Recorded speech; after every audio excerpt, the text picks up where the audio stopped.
Uma resposta inesperada ao 11 de setembro, internautas chineses parecem ter tido uma atitude crítica ao aniversário do ataque, até condenando aqueles em luto pelas vítimas. Reportagem exclusiva, um documento interno que obtivemos detalha como autoridades chinesas foram criticadas por não destruir documentos secretos. A China está seguindo seu manual para crises econômicas, construindo infraestrutura.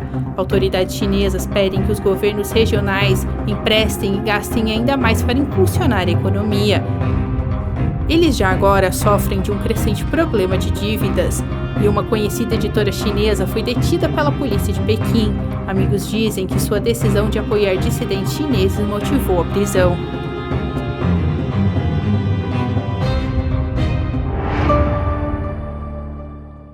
Bem-vindo ao China em Foco. Eu sou Tiffany Maier. Sexta-feira foi 11 de setembro. Em memória, a Embaixada dos Estados Unidos na China publicou nas redes sociais chinesas na data no horário local. Exibiu parte de uma declaração do presidente Trump, lamentando as vítimas que morreram no dia há 19 anos. Disse: "Nesse dia do patriota, comemoramos a vida daqueles que morreram em 11 de setembro de 2001. Rezamos pelas famílias que carregam seus legados e honramos a coragem incomparável dos socorristas da nação. Também enaltecemos aqueles que, nos dias e anos seguintes ao ataque, responderam à convocação para servir nosso país, arriscando suas vidas em defesa das bênçãos incomparáveis da liberdade." O post recebeu muita atenção dos internautas chineses. A maioria deixou comentários zombando os Estados Unidos, enquanto outros defendiam a humanidade como um valor universal. Um deles escreveu: "Os Estados Unidos são muito dominadores. Quando seu pai está morto, ele pode chorar sozinho, mas quer que todos os chineses chorem com isso." Outro comentou: "Desejo-lhes um 11 de setembro todos os dias." Um internauta respondeu: "Esses chineses se solidarizando são lixo. Você perdeu suas qualificações para ser um humano." Criticando os chineses que apoiam o Ocidente e lamentando os mortos em 11 de setembro. Mas em meio aos comentários negativos, um internauta compartilhou uma mensagem de esperança: "Que o mundo seja pacífico e livre do terrorismo. Por favor, não deixemos que os idiotas nas redes sociais violem o limite básico da moralidade humana." Recentemente, obtivemos um relatório interno exclusivo da região da Mongólia Interior, na China. Indica que as autoridades comunistas esconderam muitas informações sobre a pandemia do vírus do PCC. Em uma imensidão de documentos, o relatório de um grupo de fiscais do PCC criticava autoridades regionais por não destruir documentos confidenciais em tempo hábil. Era uma inspeção de rotina do Comitê Municipal do Partido em Ulumbir, em março e maio. O documento assinalava que autoridades locais não seguiram decisões de superiores do comitê do partido e inclui os seguintes detalhes: capacidade insuficiente para destruir documentos confidenciais e uma imensidão de documentos confidenciais não foram destruídos a tempo. O conteúdo desses documentos é desconhecido. Também é questionável como um número tão grande de arquivos relacionados ao vírus se acumulou por meses. Meses depois de defender dissidentes que desapareceram na China, uma notória editora chinesa está demitida. Seus amigos então pedem sua liberdade. A polícia de Pequim deteve uma conhecida editora junto com seu marido nesta quinta-feira. É uma defensora de dissidentes e seus simpatizantes suspeitam que isso levou à sua prisão. Seu advogado disse que as autoridades a acusaram de operações comerciais ilegais. E é só o que sabe até agora. O que eu mais quero fazer agora é vê-los o quanto antes. Zheng Xiaonan, a editora, é conhecida na indústria cultural da China. Por anos, ela organizou muitos eventos para artistas independentes e intelectuais. Ela também defende abertamente dissidentes. Depois que um notório crítico do partido foi preso em julho, Zheng protestou por sua libertação nas redes sociais. Ela também pediu apoio ao jornalista Shen Xiaoxi, depois que ele desapareceu na cobertura da epidemia em Wuhan. Um amigo de Zheng disse ser uma mulher corajosa. Se prisioneiros de consciência ou intelectuais estão em apuros, ela vai defendê-los. Ela é uma mulher corajosa, justa e bondosa, que sempre sabe o que está acontecendo. Seus amigos estão agora divulgando sua prisão nas redes sociais, mas um deles disse à NTD que as autoridades têm tentado censurá-los. Suas contas nas redes sociais foram derrubadas.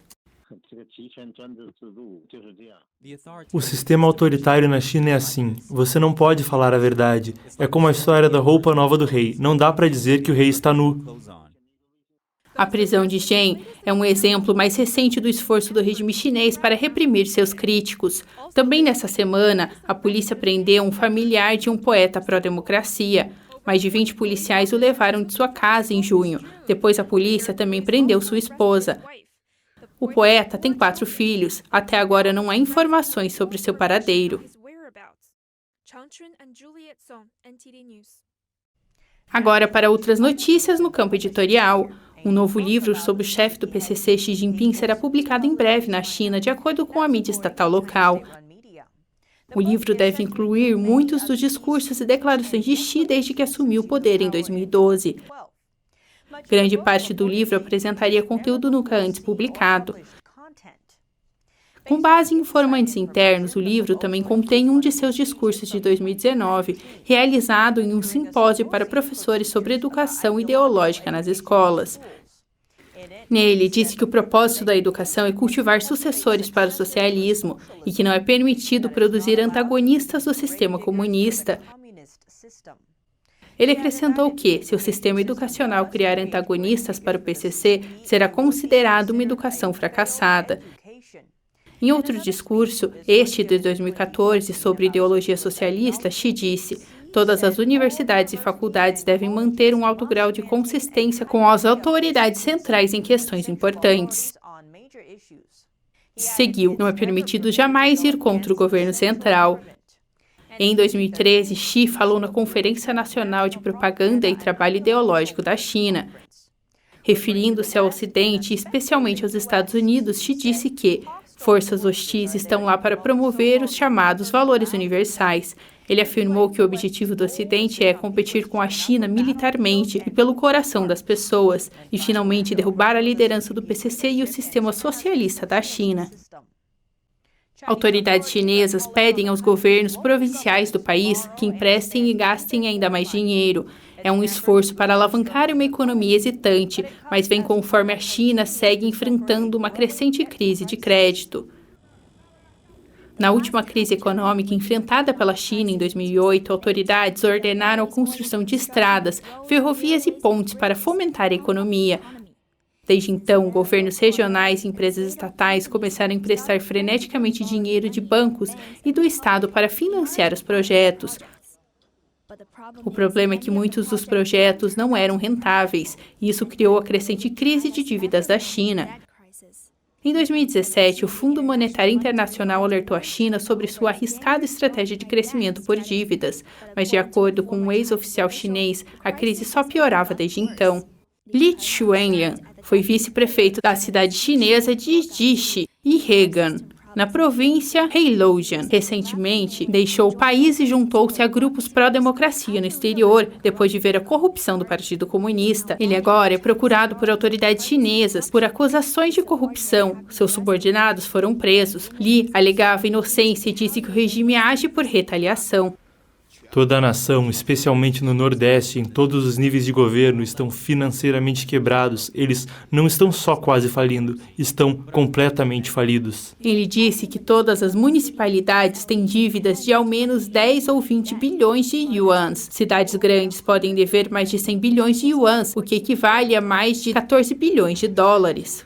A renda anual de um município é de cerca de alguns bilhões de yuans chineses, 2, 3 ou 4 bilhões, mas eles têm dívidas de dezenas de bilhões de yuans. Como vão pagar por isso? No fim, se tornou uma dívida impagável. Uma instituição chinesa estima que a dívida das autoridades regionais some quase 10 trilhões de dólares. Em 2019, mais de 800 quadros e agências regionais foram dadas como inadimplentes judicialmente, o que significa que não conseguiram amortizar em comparação com 100 em 2018. Especialistas há muito temem que a dívida crescente possa ameaçar o sistema financeiro do país ou mesmo perturbar a economia global. Li disse que o motivo de muitas autoridades regionais regionais usarem grandes empréstimos para infraestrutura é melhorar seus próprios históricos políticos. Construções em larga escala podem aumentar o PIB e oferecer oportunidades de corrupção no processo licitatório. Eles não partem do que beneficiaria os moradores. Tudo é falso, é tudo para conseguir recompensas políticas. Ou seja, os projetos não se baseiam em utilidade ou rentabilidade. Agora, muitas das assim chamadas zonas de desenvolvimento são cidades fantasmas, não há ninguém lá, são todas zonas industriais falsas. Há muitos exemplos. A cidade de Tianjin emprestou bilhões de dólares para construir o que chamaram de Manhattan da China. No entanto, até hoje, o distrito continua uma cidade fantasma com quase nenhuma atividade comercial. E na província de Guizhou, um condado pobre emprestou 5,7 bilhões de dólares para construir um projeto supérfluo. O projeto está abandonado. No dia a dia, os chineses já sentem um aumento da dívida. Eles simplesmente não falam, mas os governos têm dificuldade para pagar seus funcionários. Muitos auxílios para as famílias de baixa renda estão com pagamentos atrasados, especialmente para muitos desempregados. Eles não têm nenhum auxílio. Enquanto isso, o governo, com dificuldades, também usou o fundo de pensão do povo chinês, gerando ainda mais problemas para o futuro. Os fundos de pensão estão sem dinheiro. A força de trabalho jovem agora sustenta os mais velhos. O que isso significa? Significa que os jovens estão pagando a pensão dos idosos de agora. Os jovens não terão nada quando se aposentarem. E agora o regime chinês incentiva ainda mais gastos em infraestrutura para ajudar a economia que sofreu com o vírus. Um relatório da Bloomberg mostra que autoridades locais precisarão vender mais de 1,5 trilhões de yuans em 3 meses a partir de agosto. A Microsoft diz que países estrangeiros estão aumentando ataques cibernéticos alvejando a eleição nos Estados Unidos. Segundo a empresa, suas ferramentas de segurança detectaram e pararam a maioria dos ataques. A Microsoft diz que os hackers, trabalhando para a China, Rússia e Irã, estão alvejando a eleição americana e recentemente aumentaram os ataques. O vice-presidente de Segurança e Confiança do Cliente da empresa escreveu: nas últimas semanas, a Microsoft detectou ataques cibernéticos direcionados a pessoas e organizações envolvidas na próxima eleição presidencial, incluindo ataques mal-sucedidos contra pessoas associadas à campanha de Trump e Biden. A Microsoft disse que hackers chineses lançaram milhares de ataques, comprometendo cerca de 150 pessoas em março e setembro. Tinham como alvo a campanha do candidato democrata Joe Biden e uma pessoa antes envolvida com a gestão do presidente Trump. A companhia disse que um grupo russo tinha um alvo de 200 organizações, muitas afiliadas à próxima eleição nos Estados Unidos. O Kremlin rejeitou as alegações como absurdos. E a Microsoft disse que hackers iranianos tentaram entrar nas contas de funcionários do governo e da campanha de Trump.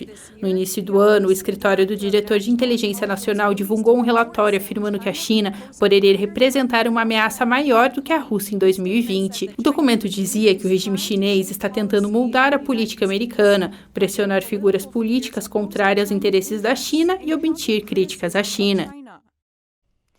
A Associação Nacional de Acadêmicos divulgou um novo relatório. Descreveu como o Partido Comunista Chinês tem trabalhado para corromper estrategicamente o sistema educacional dos Estados Unidos desde pelo menos 2003. A autora do relatório e outros estudiosos aprofundaram a discussão dos problemas em um debate vinculado por nossa mídia irmã, o Epoch Times. Embora mais de 40 institutos Confúcio já tenham fechado, o Partido Comunista Chinês trabalhou por mais de uma década para entrar no sistema educacional americano e distorcer a verdade sobre o regime. Rachel Patterson, da Associação Nacional de Acadêmicos, explica em seu relatório, começando pelo Conselho Universitário que, em suas palavras, está corrompido pelo PCC de dentro para fora. Através dessa rede, o Conselho Universitário incentiva o acolhimento de professores escolhidos pelo governo chinês, que vem ensinar suas aulas muitas vezes como emendas que mesclam o idioma chinês com estudos sociais, história e outras disciplinas nas quais o PCC tem interesse especial. Peterson diz que o Conselho Universitário está comprado pelo PCC e é assim há quase 2 décadas. O Conselho Universitário também trabalhou com o PCC para criar o curso de Língua e Cultura Chinesa, que alunos podem fazer no ensino médio e aproveitar as notas para a faculdade. Um professor diz que um grande problema é o Partido Comunista erradicar a cultura tradicional chinesa, a substituindo por narrativas aprovadas pelo Partido Comunista. Consideramos que na Guerra Fria não queríamos que literatura stalinista fosse ensinada aos nossos alunos. Queríamos que eles lessem os clássicos russos, mas por alguma razão achamos que não há problema que livros didáticos da China comunista sejam normalizados na nossa população estudantil hoje. Gilley enfatizou que o inimigo é o PCC e não o povo chinês. Ele diz que o povo chinês é um aliado para recuperar e preservar a autêntica cultura chinesa. Precisamos de alternativas, precisamos eliminar a influência perniciosa do PCC. Não podemos deixar a próxima geração de americanos ser educada pelo Partido Comunista Chinês. Então, como cidadãos americanos podem agir para se opor à estratégia do PCC, intelectuais sugeriram algumas formas. Evitar participação nos cursos ligados ao PCC e exigir uma alternativa. Apoiar a lei Atenai, que impede a retenção de dinheiro público de faculdades que tenham contratos com o PCC. Uma petição pode ser encontrada em atenai.org/legislation. E o relatório completo de Rachel Peterson pode ser encontrado em nas.org. Isso é tudo por hoje no China em Foco. Obrigada por assistir e até amanhã.